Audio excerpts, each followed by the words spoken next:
narkoba terbesar di Indonesia itu mentalnya itu narkoba, korupsinya, golek badi ya urusannya, kepentingan pribadi terus, gak tahu mikir rakyat temenan.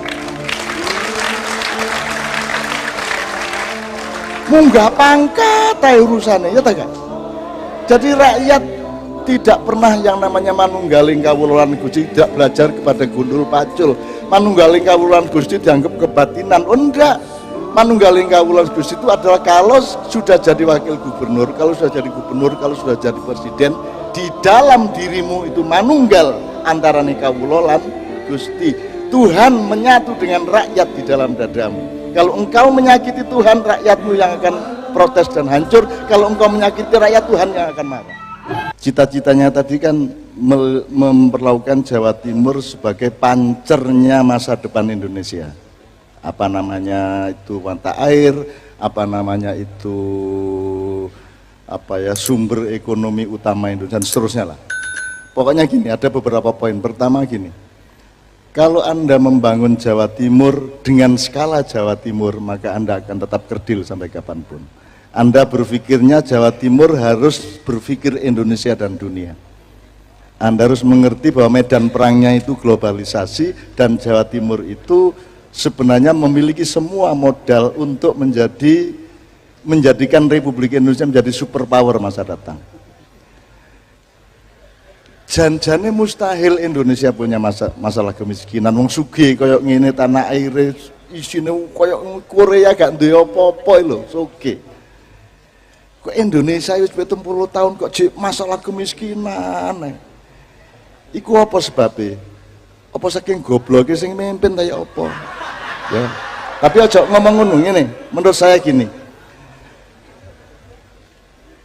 Kalau Anda membangun apa Jawa Timur atau apapun seluruh Indonesia, kalau paradigmamu masih paradigma Yunani kuno sampai Renaissance, sampai globalisasi yang sekarang, maka Anda akan tetap menjadi ekor dari globalisasi. Anda akan tetap tidak mampu membangun paradigma baru yang dunia akan mau tidak mau akan ikut Anda. Jadi nek paradigmamu itu melok Yunani kuno, Jawa dipateni, ya toh, Islam dipateni. Terus caranya ndelok kebesaran niku apa toh? Oh, kebesaran niku peninggalan gedung sing gede. Pun yo bae gak gelem gawe gedung gede-gede kok. Nek prasaku aja adek didudah bapak-bapak. Borobudur itu gak ono indahe nek dibanding karo mall-mall ya. Gak ono listrike. Apa sebabnya? Mergo nek mall itu paradigma Yunani kuno, Renaissance dan globalisasi. Tapi kalau Borobudur itu letaknya tidak di tanah. Borobudur letaknya di dalam kesadaran teosofi dan filosofinya masyarakat Indonesia. Jadi Borobudur itu dibangun di dalam jiwamu. Sama dengan Ka'bah. Apa istimewanya Ka'bah itu? Mek kotak-kotak, gak ono ukirane, gak ono lightinge, gak ono, ya mek ditutup kain ireng kayak mayat. Apa istimewanya? Loh, kalau paradigmamu paradigma Yunani kuno dan modernisasi secara barat, Ka'bah itu apa? Nah kita, menurut saya, Jawa Timur harus berani merintis paradigma baru seperti yang Mas Emil katakan tadi. Harus mengerti kebesaran cara kita itu bagaimana, karena ada beda sangat besar. Kita tidak pernah membangun materialisme, yang kita bangun adalah kepribadian manusianya. Tidak berarti sekolah gak penting, tidak berarti gedung-gedung gak penting, tetapi dia tidak nomor satu. Kene iki ya, PT kepingin mabur koyok manuk, gak iso mabur, PTA ilang pisan awake dhewe.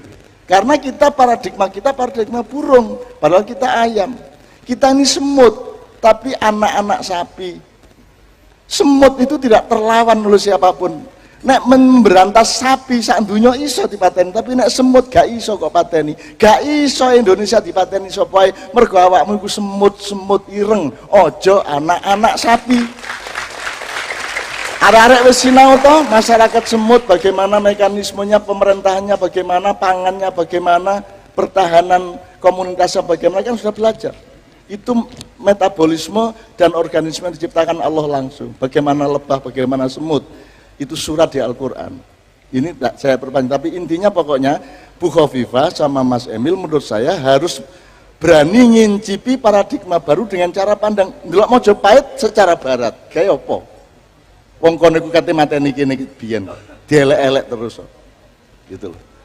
Mereka itu membunuh kita. Nah, teman-teman sekalian, kok Indonesia sampai angel soge iki apa? Kok Indonesia kok rumasane narkoba itu marijuana karo narkoba terbesar di Indonesia itu mentalnya itu narkoba, korupsinya, dolek badi ya urusannya.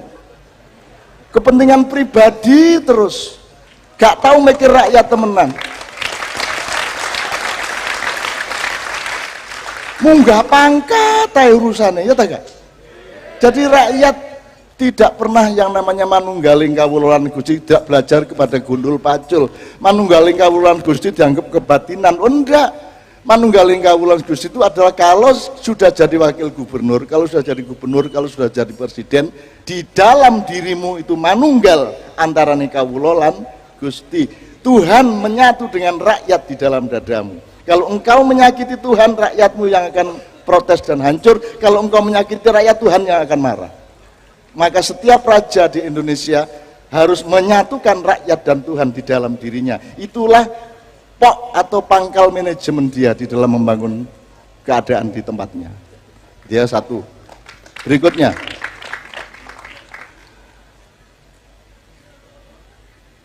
soal masalah Indonesia itu paradigma oyote iku keliru oleh ndelai lemah itu, oleh ngatur nandure itu biar salah. Tahun 45 itu banyak kesalahan, tapi ini tak terus nongko aku makar.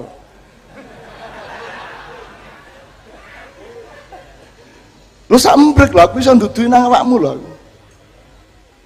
Ngake. Dan itu tidak bisa kan. Kudune debat capres itu ditakoni mau. Aku tak gaekno 45 pertanyaan tak cicil 11 sik. 11 kon gak iso jawab apa meneh 45. Selamat aku ki sabar tak jarno gak apa-apa.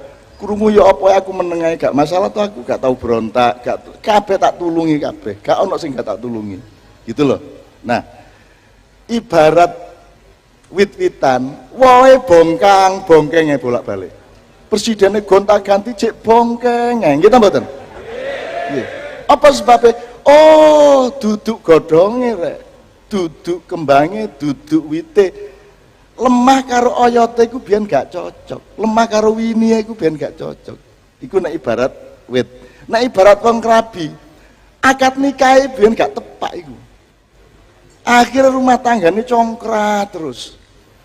Mosok ngate milih presiden itu kon nek milih Jokowi kon dibenci karo wonge Prabowo, kon milih Prabowo dibenci karo wonge Jokowi. Jadi begitu kamu memilih, kamu dibenci oleh separuh rakyat Indonesia. Iku cap apa urip kayak ngono iku?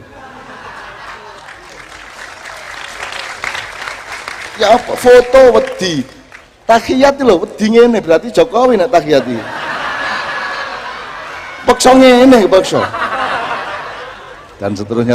Gini loh, politik penting, demokrasi penting, tapi demokrasi yang sedang kita laksanakan itu demokrasi dengan resolusi yang masih sangat rendah, pikselnya cuma beberapa. Ibarat kamera itu cek blurut, cek Nokia zaman-zaman lawas, tidak punya presisi, tidak punya detail, tidak punya pemetaan yang tepat untuk melihat bangsanya sendiri. Maka di luar pembangunan fisik di Jawa Timur, menurut saya yang nomor satu adalah bagaimana Bu Khofifah dan Mas Emil membangun kepercayaan diri orang Jawa Timur, membangun pengertian mengenai kekayaan jiwa kita, kekayaan budaya kita, kekayaan pribadi kita. Gak ono uang rakyat ngeluhi rakyat Indonesia sak dunya. Kalian para pemimpin hendaklah mengetahui bahwa rakyatmu itu rakyat yang disayang dan diberi fadilah luar biasa oleh Allah Subhanahu wa taala.